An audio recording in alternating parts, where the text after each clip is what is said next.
بسم اللہ الرحمن الرحیم۔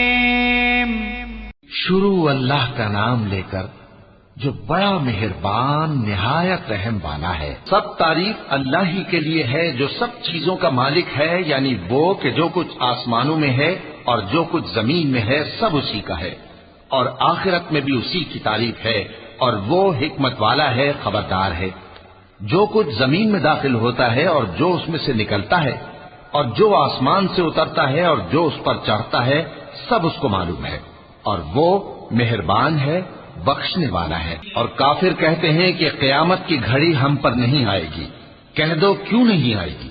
میرے پروردگار کی قسم وہ تم پر ضرور آ کر رہے گی۔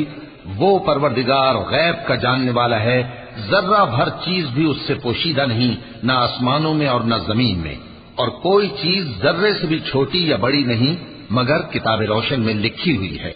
اس لیے کہ جو لوگ ایمان لائے اور عمل نیک کرتے رہے ان کو بدلہ دے، یہی ہیں جن کے لیے بخشش اور عزت کی روزی ہے۔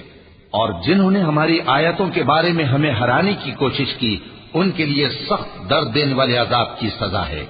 اور جن لوگوں کو علم دیا گیا ہے وہ جانتے ہیں کہ جو قرآن تمہارے پروردگار کی طرف سے تم پر نازل ہوا ہے وہ یقیناً حق ہے، اور اس اللہ کا رستہ بتاتا ہے جو غالب ہے، قابل تعریف ہے۔ اور کافر کہتے ہیں کہ بھلا ہم تمہیں ایسا آدمی بتائیں جو تمہیں خبر دیتا ہے کہ جب تم مر کر بالکل ریزہ ریزہ ہو جاؤ گے تو تم نئے سرے سے پیدا ہوگے؟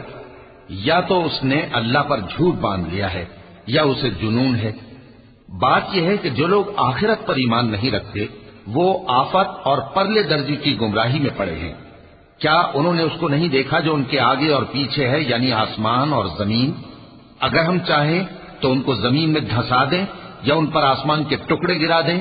اس میں ہر بندے کے لیے جو رجوع کرنے والا ہے ایک نشانی ہے۔ اور ہم نے داؤد کو اپنی طرف سے برتری بخشی تھی اور کہا تھا اے پہاڑوں ان کے ساتھ تسبیح کرو، اور پرندوں کو ان کا مسخر کر دیا، اور ان کے لیے ہم نے لوہے کو نرم کر دیا کہ کشادہ زرہیں بناؤ اور کڑیوں کو اندازے سے جوڑو، اور نیک عمل کرو، جو عمل تم کرتے ہو میں ان کو دیکھنے والا ہوں۔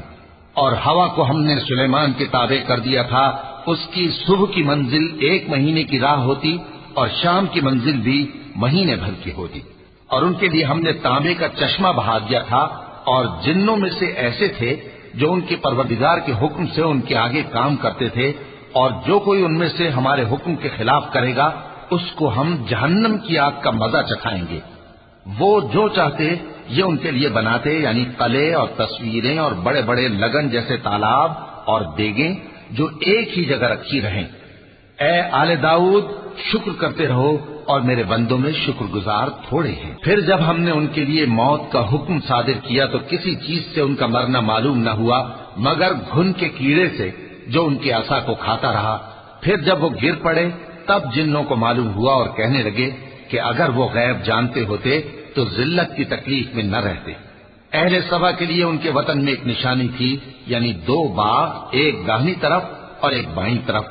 کہا گیا کہ اپنے پروردگار کا رزق کھاؤ اور اس کا شکر کرو، یہاں تمہارے رہنے کو یہ پاکیزہ علاقہ ہے اور وہاں بڑا بخشنے والا مالک۔ تو انہوں نے شکر گزاری سے منہ پھیر لیا، پس ہم نے ان پر بند توڑ سیلاب چھوڑ دیا، اور انہیں ان کے باغوں کے بدلے 2 ایسے باغ دیے جن کے میوے بدمزہ تھے اور جن میں کچھ تو جھاؤ کے پیڑ تھے اور تھوڑی سی بیریاں۔ یہ ہم نے ان کو ناشکری کی سزا دی، اور ہم سزا ناشکرے ہی کو دیا کرتے ہیں۔ اور ہم نے ان کے اور ملک شام کی ان بستیوں کے درمیان جن میں ہم نے برکت دی تھی ایک دوسرے کے متصل دیہات بنائے تھے جو سامنے نظر آتے تھے، اور ان میں آمد و رفت کا اندازہ مقرر کر دیا تھا کہ رات دن بے خوف و خطر چلتے رہو۔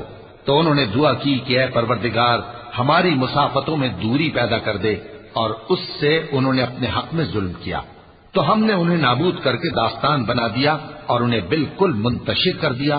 اس میں ہر صابر و شاکر کے لیے نشانیاں ہیں۔ اور شیطان نے ان کے بارے میں اپنا خیال سچ کر دکھایا کہ مومنوں کی ایک جماعت کے سوا وہ اس کے پیچھے چل پڑے، اور اس کا ان پر کچھ زور نہ تھا، مگر ہمارا مقصود یہ تھا کہ جو لوگ آخرت میں شک رکھتے ہیں ان سے ان لوگوں کو جو اس پر ایمان رکھتے ہیں ممتاز کر دیں، اور تمہارا پروردگار ہر چیز پر نگہبان ہے۔